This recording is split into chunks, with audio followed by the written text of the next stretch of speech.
بھائی کیا ہوتے ہیں یہ زمانے کو میرے حضور نے آ کر بتایا۔ آقا کریم علیہ السلام تشریف فرماتے کہ ایک نوجوان حاضر خدمت ہوا، آ کر عرض کرتا ہے کہ حضور میں کماتا ہوں اور میرا بھائی کماتا نہیں، رہتے اکٹھے ہیں، اخراجات سانجے ہیں، تو میرے حصے کی کمائی بھی اس کی طرف چلی جاتی۔ اس طرح ایک کمانے والے بھائی نے نہ کمانے والے کی شکایت اللہ کے رسول کی بارگاہ میں پیش کی۔ آج گھر گھر کا یہی دکھڑا ہے، جو زیادہ کماتا ہے وہ دوسروں کو خاطر میں نہیں لاتا۔ بڑا بھائی چھوٹوں کے لیے بے پناہ محبت کے جذبات رکھتا ہو، لیکن اس کی آمدن تھوڑی ہو تو چھوٹے تانا دیتے ہیں کہ تو نے باپ کے بعد کون سی جاگیر ہے جو ہمارے لیے بچا کے رکھی۔ آج کہا جاتا ہے کہ تو کہتا ہے تیری عزت کوئی نہیں کرتا، تیری عزت کس بات پہ کرے؟ تیرے بچوں کی فیسیں تو ہم بھرتے ہیں، گھر کے اخراجات تو ہم چلا رہے ہیں، تیری عزت کس بات پہ کرے؟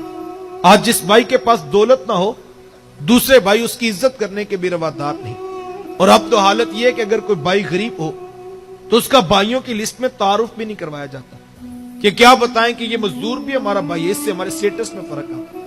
ہاں کوئی ایم پی اے ہو، کوئی ایم این اے ہو، کوئی چیئرمین ہو، کوئی شہر کا بڑا سوداگر یا تاجر ہو، وہ تیسرے خاندان کا بھی ہو تو ہم کھینچ کے اپنے کھاتے میں ڈال لیتے ہیں تاکہ پتہ لگے ہم تو شروع سے امراء کے خاندان سے تعلق رکھتے ہیں۔ لیکن میرے حضور علیہ السلام نے کتنی بڑی بات ارشاد فرمائی۔ عرض کی حضور میں کماتا ہوں، بھائی کماتا نہیں، رہتے اکٹھے ہیں، اخراجات سانجے ہیں، تو میرے حصے کی کمائی بھی اس کی طرف چلی جاتی ہے۔ حضور فرمایا ہو سکتا ہے اللہ تجھے رزق تیرے اس بھائی کی وجہ سے دے رہا ہو جو کماتا نہیں ہے۔ کتنی بڑی بات ہے یار، اس ایک بات پہ پوری زندگی گزاری جا سکتی۔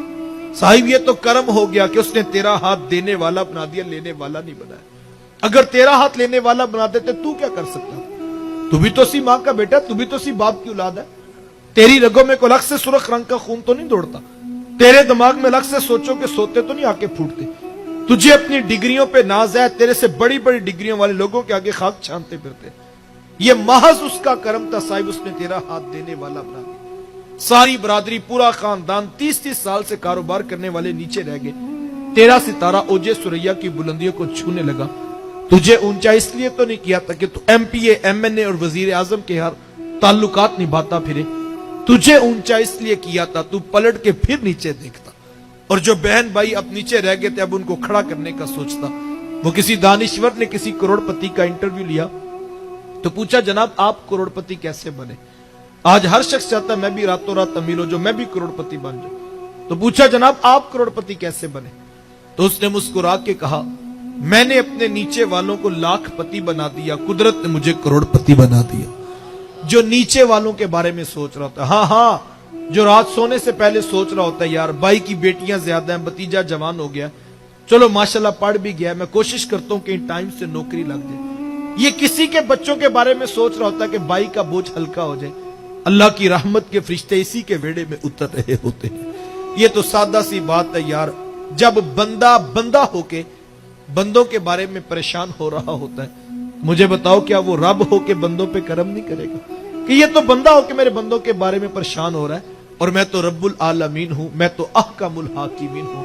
یہ تو واضح حدیث بھی موجود ہے کہ حضور میں جب کوئی بندہ مومن اپنے مومن بھائی کی تکلیف کو دور کرنے کے لیے چل پڑتا ہے، اللہ کی رحمت کے فرشتے اس کے مددگار بن جاتے ہیں۔ اور جب تم دنیا کی کوئی تکلیف کسی کی دور کرو گے، عرش کا رحمان تمہاری حشر کی سختیاں دور فرما دے گا۔ یہ زندگی گزارنے کا اسلوب ہے جو میرے حضور اس کائنات میں لے کر جلوہ فراز ہوئے۔ صاحبو جوڑنے کی کوشش کرو، معاف کر دینے کا حوصلہ پیدا کرو، سلو کر لینے کا مزاج اختیار کرو۔ یہ زندگی ایک بار ملی ہے، لڑائی جھگڑے فتنے فسادات اور گلے شکووں میں گزار لینا یہ کوئی دانائی اور حکمت کی بات نہیں ہے۔ میں آپ کو دعوت دیتا ہوں کہ توڑنا کوئی کمال کی بات نہیں۔ یہ شیشے کا گلاس پڑا ہے، چھوٹا بچہ بھی پاؤں کی ٹھوکر مارے تو وہ توڑ کر دکھا سکتا ہے۔ توڑنا تو کوئی کمال کی بات، جوڑنا اصل کام ہے صاحب۔ وہ کیا کہا تھا، توڑنے والے خاک کیا کرتے ہیں، توڑنے والے خاک کیا کرتے ہیں، جوڑنے والے کمال کیا کرتے ہیں۔ جوڑنا بڑے لوگوں کا کام ہوتا ہے، اسی لیے شاید تھوڑے لوگوں کے حصوں میں آتا ہے۔ آئیے جوڑنے کا مزاج پیدا کریں۔ کتنا بڑا پیغام ہے۔